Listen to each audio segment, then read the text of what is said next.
Share market का वजूद हुआ कैसे? शेयर मार्केट आया कैसे? जैसे मान लेते हैं कोलगेट मंजन है, कोलगेट कंपनी आई, हम लोग मंजन यूज करते हैं, कोलगेट कंपनी आई तो, और नई नई कोई कंपनी आती है तो थोड़े पैसे से आती है, ठीक है। फिर वो प्रोडक्ट बनाई, प्रोडक्ट बनाने के बाद मार्केट में उतरा प्रोडक्ट, मार्केट में लोगों ने पसंद किया, डिमांड बढ़ गई उसकी। अब उसको और सेल करना है और बनाकर सेल करना है मार्केट में, तो पैसे उसके पास कम है। अब वो पैसा कहाँ से लाए? बड़ा पैसा चाहिए, या तो फिर वो बैंक जाए लोन ले। अगर बैंक से लोन लेती है तो उस कंपनी को मोटा ब्याज देना पड़ेगा बैंक को। बैंकों से पैसा लेगी तो मोटा ब्याज देगी, सूद ब्याज देगी उसे।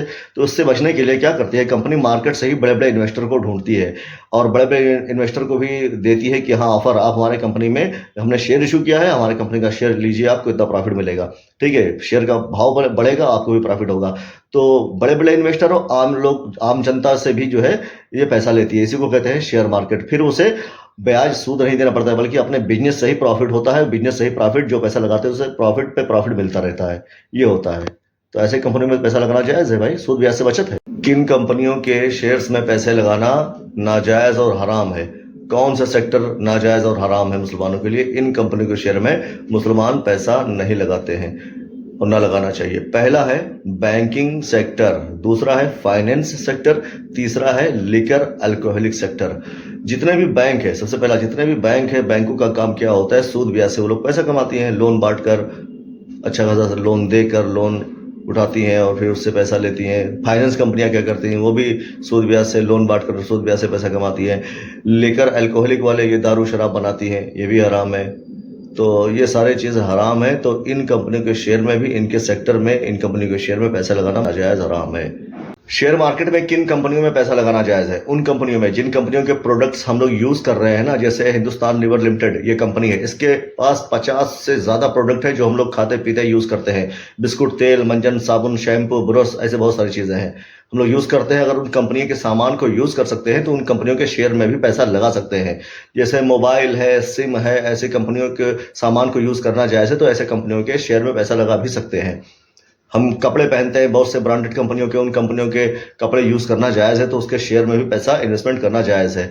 हम गाड़ी, मोटरसाइकिल, कार, ट्रैक्टर और बहुत सारी चीजें, जैसे टीवीएस मोटर है, बजाज ऑटो है, महिंद्रा की ट्रैक्टर है, टराली है, बहुत सारी चीजें जैसे मारुति है, कार है, टाटा मोटर है, इन सब कंपनियों के प्रोडक्ट्स हम यूज करते हैं, तो इन कंपनियों के शेयर में भी पैसे लगा सकते हैं। जब कंपनी का प्रोडक्ट यूज करना जायज है तो उन कंपनियों के शेयर में भी पैसा लगाना जायज है, ठीक है। बाकी कब लगाना है, कैसे लगाना है, ये सीखना पड़ेगा। हर बैंक में हमारा अकाउंट है, बैंक में 1 मिनट के लिए पैसा भी अगर हमारा है ना, तो उससे वो लोग प्रॉफिट करते हैं। उससे 1 मिनट का पैसा भी अगर आपको वहां पे रखा है बैंक में 1 मिनट के लिए भी, तो इंटरेस्ट वो कमा लेती है, फायदा वो कमा लेती है, प्रॉफिट कमा लेती है। तो जो कंटिन्यू पैसा उसमें बैंकों में रख रहा है, तो उसके पैसे को यूज नहीं करते, वो लोग यूज करते हैं। उनका टर्नओवर जो है उसमें हमारा एक पैसा भी शामिल हो जाता है, उससे उनको फायदा मिल जाता है। तो बैंकों के कारोबार क्या है? सूद ब्याज वाले कारोबार होते हैं।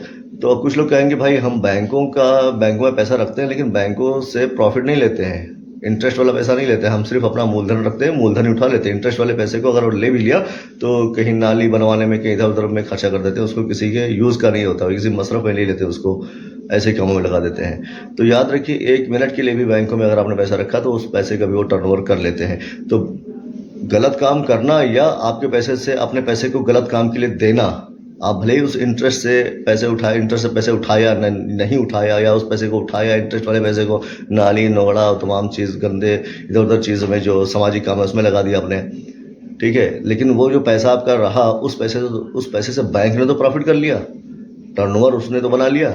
सूद ब्याज वाले में पैसा शामिल हुआ ना, तो चाहे करो या करवाओ, दोनों में पकड़ उतनी ही होती है।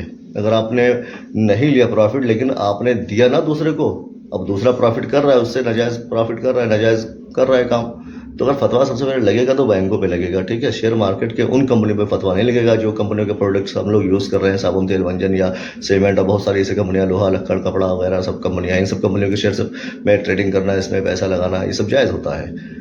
हाँ, बहुत सारी दवा की कंपनियां हैं जो अल्कोहलिक बनाती है, शराब बनाती है, लेकर बनाती है, बहुत सारी चीज़ें ऐसी है जो बैंक का, फाइनेंस वाली कंपनियां हैं, फाइनेंस पे पैसा देती हैं, सूद ब्याज मार्केट से उठाती हैं। तो इन सब कंपनियों के बारे में कह सकते हैं कि हाँ ये जायज़ नहीं है, इसमें मत लगाओ। लेकिन अदर्स जो सारे प्रोडक्ट्स हैं, इन सारे प्रोडक्ट्स वाली कंपनियों के शेयर में पैसा लगा सकते हैं, ठीक है। अगर सबसे ज़्यादा पहले प्रतिबंध लगेगा तो सबसे पहले बैंकों पे प्रतिबंध लगेगा, लेकिन बैंकों में प्रतिबंध नहीं लग रहा, इस पर कोई फतवा नहीं लग रहा इस पर, तो हाँ भाई वहाँ पे हम अपना मूलधन उठाते हैं, ये है वो जवाब निकाल आता है, तो ऐसा ही नहीं बोला जाता, ठीक है। शेयर मार्केट के ऊपर भी उलमा का फतवा है किन किन कंपनियों में लगाना चाहिए, किन किन कंपनियों में नहीं लगाना। और जो भी ये मौलाना बोल रहा है आपको कि हाँ भाई ये जायज़ है नाजायज़ है, उससे बोलो तुम्हारा बैंक अकाउंट है, किसी बैंक में खाता होता है तुम्हारा कि नहीं? वो बोलेगा हाँ फलां बैंक में खाता हमारा है। तो जब फलां बैंक में खाता है, बैंकों का काम क्या है, बैंकों की कंडीशन क्या है? वो तो भाई सूद ब्याज का ही मामला है, फिर भी आप अपना पैसा रख रहे हो उसमें। लेकिन वो जवाब देगा नहीं नहीं वो इस सूरत वो सूरत ये सूरत वो कंडीशन ये कंडीशन। तो इसी तरह हर जगह कंडीशन होती है, बिना कंडीशन के कोई नहीं फतवा देता है। ये जो मौलाना फतवा दे रहे हैं, अभी मैं आपको वीडियो दिखा रहा हूँ, वीडियो पूरा देखिएगा, इसमें पूरा ध्यान से देखिएगा। उन्होंने भी पूरी कंडीशन बताई है।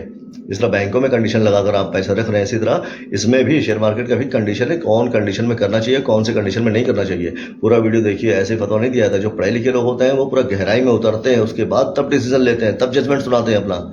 ये कम पढ़े लिखे लोग जो चिद्दी होते हैं ना, ये फटाफट फतवा देते रहते हैं, फटाफट अपने हुक्म सुनाते हैं, ये ऐसा वो ऐसा।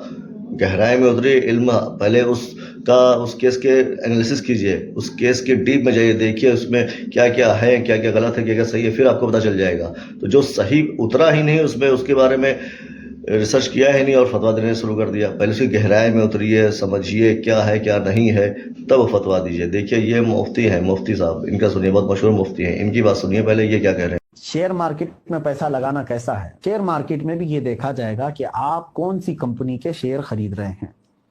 अगर वो कंपनी कोई हराम कामों की नहीं है तो आप उसके शेयर खरीद करके उसको जितने में चाहे बढ़ा करके बेच सकते हैं, वो आपके लिए जायज़ है।